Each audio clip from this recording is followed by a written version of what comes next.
Hi hello welcome to yummy tasting சேனலுக்கு இது வரைக்கும் நீங்கள் தந்துட்டு வர ஆதரவுக்கு ரொம்ப நன்றி. சப்ஸ்கிரைப் பண்ணாதவங்க ப்ளீஸ் சப்ஸ்கிரைப் பண்ணிக்கோங்க. கூடவே நோட்டிஃபிகேஷனை டர்ன் ஆன் பண்ணிக்கோங்க. இன்றைக்கி நம்ம டெசிகேட்டட் கோகோனட் அதாவது ட்ரை கோகோனட் பவுடர் எப்படி செய்கிறதுன்னு பார்க்கலாம். இதுக்கு ஒரு கொப்பரை தேங்காய் எடுத்துக்கிறேன். நீங்கள் இது சூப்பர் மார்க்கெட்டில் கிடைக்கும், இல்லை வீட்லேயே நமக்கு தேங்காய் இருக்குது அப்படின்னா அது கொப்பரை தேங்காவாக இருந்துச்சுன்னா அதனுடைய மேல் பகுதியை நீங்கள் இந்த மாதிரி கத்தி வச்சு ரிமூவ் பண்ணிவிடுங்க. இந்த கருப்பு தேங்காயில் கலந்துச்சுன்னா தேங்காயோடைய கலர் மாறும். ஸோ இந்த கொப்பரை கொஞ்சம் ஹார்டாக இருக்கும், அதனால் இந்த தோல் எல்லாத்தையும் நல்லா க்ளீன் பண்ணி எடுத்துருங்க. இதுக்கப்புறம் மிக்சியில் போட்டுட்டு முடிஞ்ச அளவுக்கு ஒரு சின்ன சின்ன பீசஸாக கட் பண்ணி போடுங்க.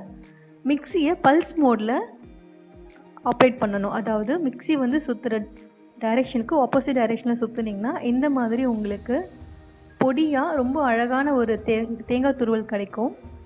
ஸோ இதை நம்மளுடைய கேக்கு இல்லை டெசர்ட்ஸ் என்ன டெசிகேட்டட் கோகோனட் யூஸ் பண்ணி என்ன ரெசிபிஸ் யூஸ் பண்ணாலும் நம்ம இதை யூஸ் பண்ணிக்கலாம்.